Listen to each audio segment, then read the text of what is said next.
जय मसीह की। गलातियों 5:1 आज का वचन हम पढ़ेंगे। स्वतंत्रता को सुरक्षित रखो। मसीह ने स्वतंत्रता के लिए हमें स्वतंत्र किया। यीशु मसीह यहाँ पे कह रहे हैं कि स्वतंत्रता को सुरक्षित रखो।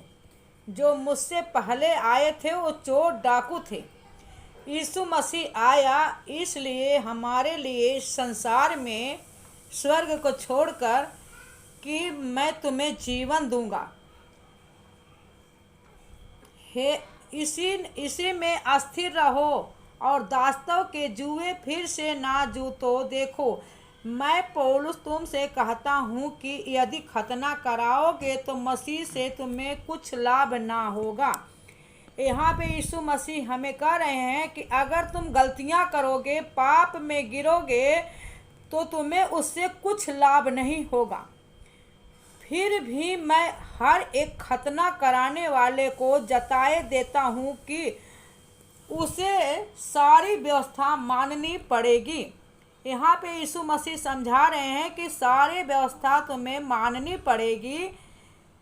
तुम जो व्यवस्था के द्वारा धर्मी ठहरना चाहते हो, मसीह से अलग और अनुग्रह से गिर गए हो। यहाँ पे यीशु मसीह कह रहे हैं कि जब सारी व्यवस्था को हम तुम्हें मानना पड़ेगा तो हम पाप में गिरते जाते हैं।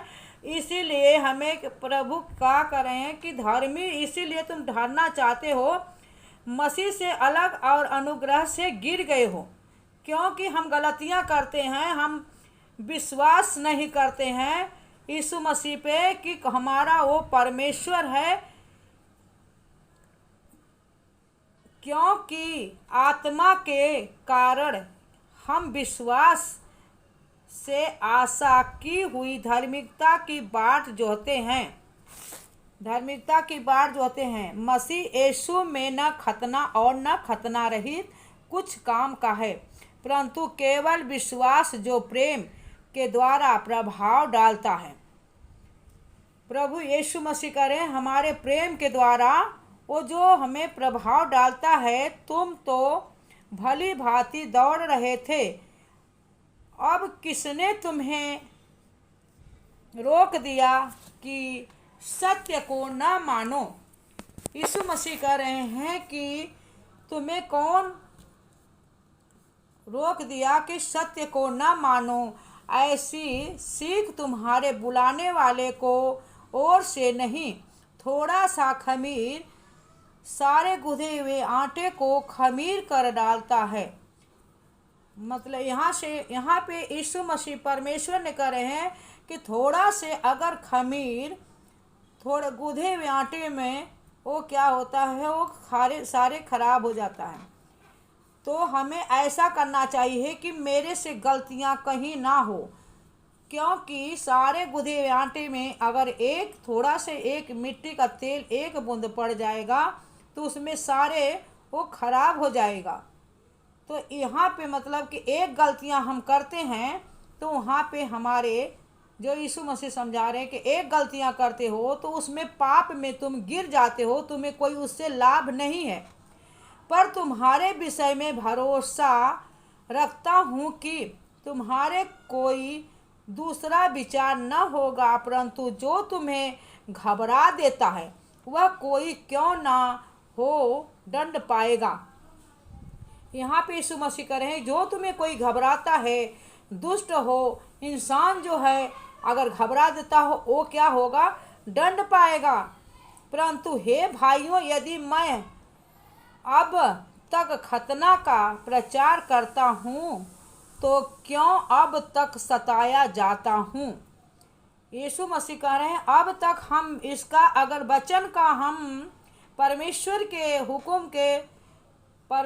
के हम वचन को मानते हैं तो अब तक हम क्यों सताए जाते हैं। अगर हम पाप नहीं करें तो हमें उसका जो हमें अच्छा कर्म मिलेगा। अगर हम पाप करते हैं उसमें तो हमें उससे कोई लाभ नहीं है। फिर तो क्रूस की ठोकर जाती रही। भला होता कि जो तुम्हें डवाडोल करते हैं वे अपना अंग ही काट डालते। हे भाइयों, तुम स्वतंत्रता होने के लिए बुलाए गए हो। यहाँ पे यीशु मसीह कह रहे हैं इसी के लिए तुम बुलाए गए हो, क्योंकि तुम पाप करते हो और उससे कोई लाभ नहीं है, इसीलिए तुम बुलाए गए हो स्वतंत्रता के लिए।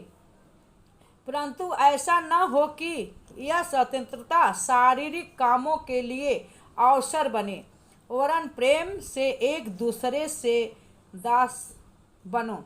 यहाँ पे प्रभु कह रहे एक दूसरे से प्रेम करो, एक दूसरे का दास बनो, एक दूसरे से प्रेम रखो कि वो भी जाने कि परमेश्वर के बेटा और बेटियां हैं, क्योंकि सारी व्यवस्था इस एक ही बात में पूरी हो जाती, तू अपने पड़ोसी से अपने समान प्रेम रख।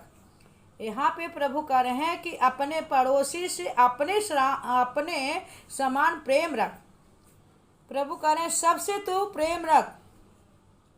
पर यदि तुम एक दूसरे को दांत से काटते और फाड़ खाते हो तो चौकस रहो कि एक दूसरे का सत्यानाश न कर दो। यहाँ पे प्रभु कह रहे हैं एक दूसरे को तुम दांत से काटते और फाड़ खाते हो, या हम लड़ाई या किसी से झगड़ा कर रहे हैं तो ऐसा प्रभु कह रहे तुम चौकस रहो कि तुम एक दूसरे का सत्यानाश न कर दो, कि मतलब एक दूसरे का हम सत्यानाश न कर दें। पवित्र आत्मा द्वारा संचालन। पर मैं कहता हूँ आत्मा के अनुसार चलो। यहाँ पे परमेश्वर ने कह रहे हैं कि आत्मा के अनुसार चलो। जो आत्मा परमेश्वर का कहता है अच्छाई के लिए वो अच्छाई करो, बुराई किसी का मत करो, अच्छाई के लिए वो क्या है, हमें आत्मा के अनुसार चलना है। कि लालसा किसी रीति से पूरी ना करोगे, क्योंकि शरीर आत्मा के विरुद्ध में और आत्मा शरीर के विरुद्ध में लालसा करता है, और वे एक दूसरे के विरोधी हैं, इसलिए कि जो तुम करना चाहते हो वह ना करने पाओ। और यदि तुम आत्मा के चलाए चलते हो तो व्यवस्था के अधीन न रहें। ये परमेश्वर ने कहे अगर आत्मा के अनुसार चलाए चलते हो तो व्यवस्था के अधीन ना रहें। शरीर के काम तो प्रकट है। शरीर मतलब हमारे जो शरीर, ये बुरे शरीर अगर हमारा जो गलत बातों पे गलत कामों पे ले जाता है हमारे शरीर, यहाँ पे कह रहे हैं शरीर के काम तो प्रकट है, अर्थात बेविचार, गंदे काम, लूचपन, मूर्ति पूजा, टोना, बैर, झगड़ा, ईर्ष्या, क्रोध, विरोध, फूट, विश्रम, डाह, मतवालापन, कीड़ा, लीला कीड़ा और इनके जैसे और काम हैं। इनके विषय में मैं तुमसे पहले से कह देता हूँ, जैसा पहले कह भी चुका हूँ कि ऐसे ऐसे काम करने वाले परमेश्वर के राज्य के वारिस न होंगे। परमेश्वर ने कह रहे हैं कि ऐसे ऐसे काम करने वाले के लिए वो राज्य के वारिस न होंगे। पर आत्मा का फल प्रेम, आनंद, शांति, धीरज, कृपा, भलाई, विश्वास, नम्रता और संयम है। ऐसे ऐसे कामों के विरोध में कोई भी व्यवस्था नहीं। और जो मसीह यीशु के हैं उन्होंने शरीर को उसको लालसाओं और अभी लालसाओं समेत क्रूस पर चढ़ा दिया है। मतलब ऐसे ऐसे काम के लिए जो गलत गलत काम है, हम लोग गलत जब करते थे, बुरा करते थे, पहले नहीं जानते थे परमेश्वर को, इसीलिए यीशु मसीह हमारे लिए इस संसार में आया, क्रूस पे चढ़ा। नहीं, परमेश्वर के अपना इकलौता पुत्र को दे दिया। यीशु मसीह हमारा परमेश्वर का पुत्र होकर क्रूस पे चढ़ गया हमारे पापों के लिए। यीशु मसीह कोई गुनाह नहीं किया था कि हमारे लिए वो क्रूस पे चढ़े, लेकिन हमारे पापों के लिए चढ़ गया कि हमें अनंत जीवन दिया। यदि हम यदि हम आत्मा के द्वारा जीवित हैं तो आत्मा के अनुसार चलें। यहाँ पे परमेश्वर ने कह रहे हैं कि अगर हम आत्मा के द्वारा जीवित हैं तो हम आत्मा के अनुसार चलें, हम परमेश्वर के अनुसार चलें। जो परमेश्वर ने हमें अच्छे भलाई के लिए हमारा जन्म दिया, हमें अच्छा शरीर बनाया, अच्छा हमें सब कुछ किया है, एक मनुष्य का शरीर हमें दिया है, अच्छे हम आत्मा के अनुसार चलें। भी हम घमंडी होकर न एक दूसरे को छोड़ें। हम परमेश्वर ने कहा ना, हम एक दूसरे के लिए घमंडी न बने, एक दूसरे को न छोड़ें और न एक दूसरे से डाह करें। यहाँ पे परमेश्वर कह रहे हैं हम एक दूसरे से डाह न करें। सबको जय मसीह की।